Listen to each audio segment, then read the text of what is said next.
we're moving on into the next track, everyone. Of course, Typo Negative, listening to Rust. That's what we're doing right now. October Rust, as a matter of fact. Sorry, I blinked out for a moment.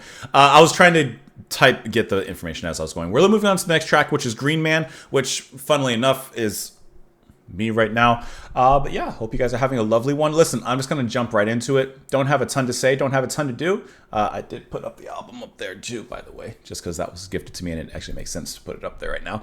Anyways, let's dive into it. We'll talk about it after. Green Man, here we go. Is he envious?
The mix of the tone between guitar and bass is so good.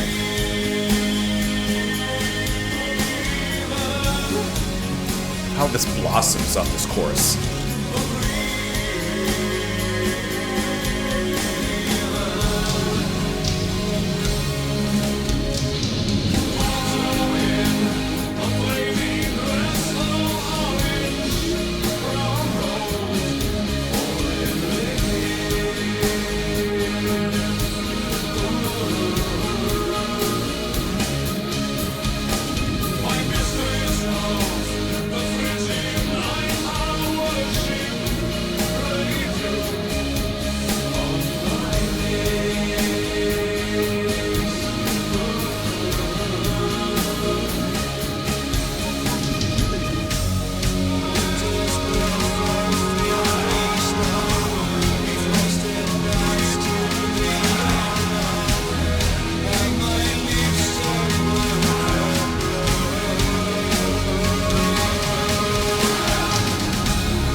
Big.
That is so good.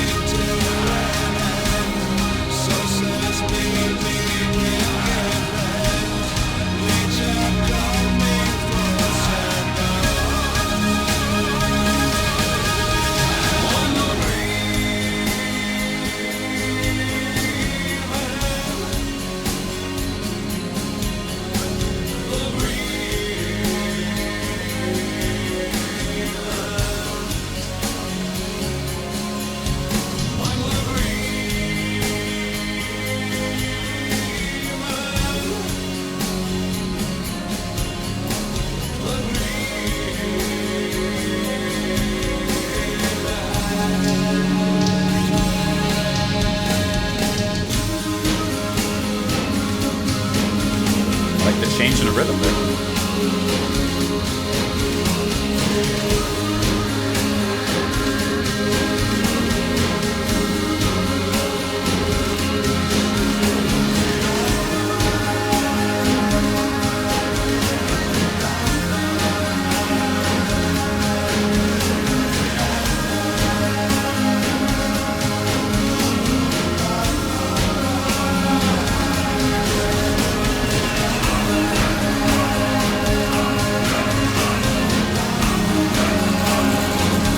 Something's coming in.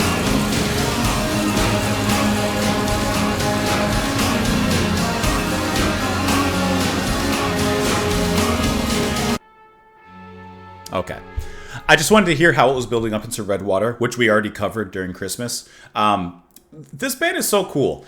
They do such an amazing job of creating these incredibly heavy and dense textures with these like beautiful techniques on the guitar and the bass. Of course, that heavy bass from Steel. Like, it is just really cool. It's like a very heavy gothic shoegaze, and I think I've mentioned that before when listening to their particular sound and their texture, which I think they just have down to a threaded like art form.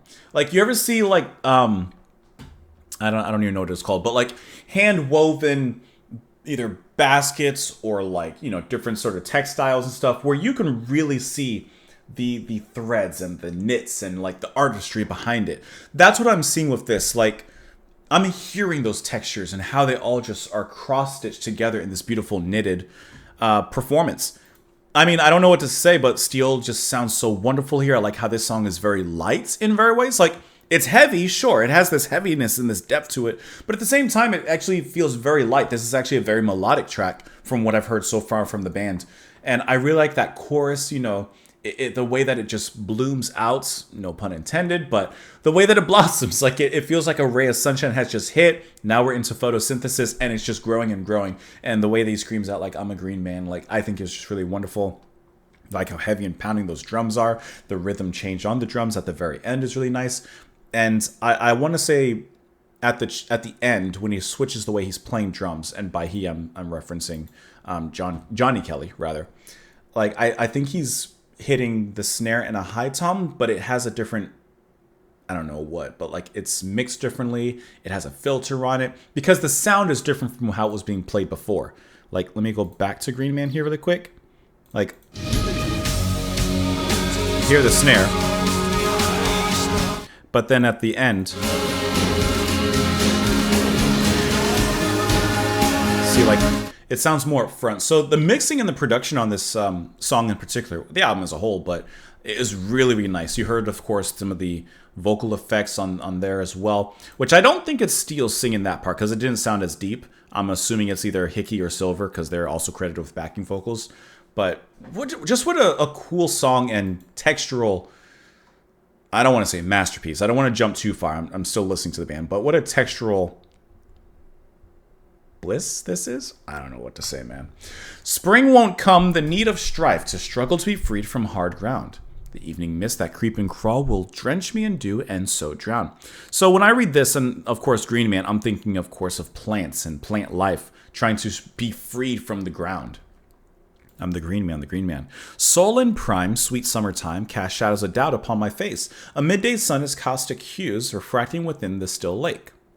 Autumn in her flaming dress of orange, brown, and gold fallen leaves. My mistress of the frigid night, I worship, pray to on my knees. So I like how as the song is going, we're, of course, describing different seasons and the effect that this has not only on him as the green man, but to me also on plants and plant life.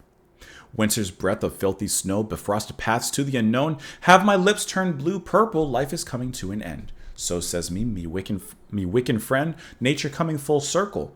Winter's breath of filthy snow, befrosted paths to the unknown. And he repeats that again, of course, nature coming full circle. So I think that this is a really beautiful way of describing nature, the seasons, and of course that cyclical nature of that. Now, I couldn't help but see that there were some notes here. It says this song takes on a double meaning. On the surface, it's about nature. More plainly, it's about Peter Steele's old job. He worked for the New York City Department of Parks and Recreation until the band began to tour more regularly.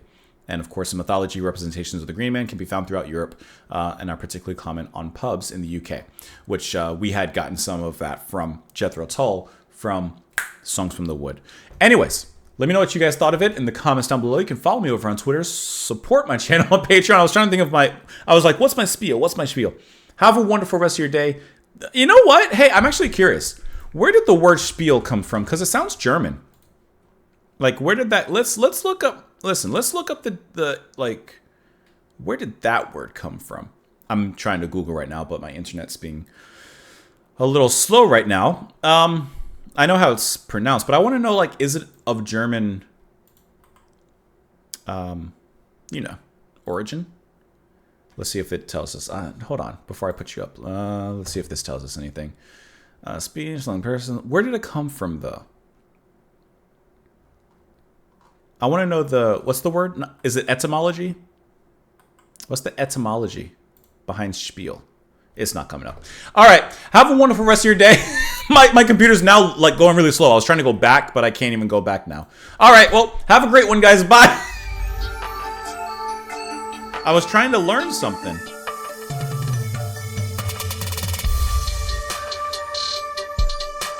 Hold on. I got you.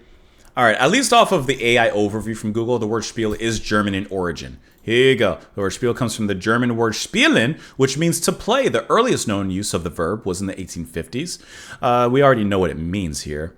And it says that in Scottish English, spiel is sometimes used as a shortened form of bonspiel, which refers to a curling match or tournament. It says it also may have been influenced by the Yiddish word spiel, which also means play or game. Jewish immigrants from Europe may have influenced the pronunciation of the word, which was used in the entertainment industry. So, you did learn something. Bye! See? Sometimes you just gotta stick around for a little bit.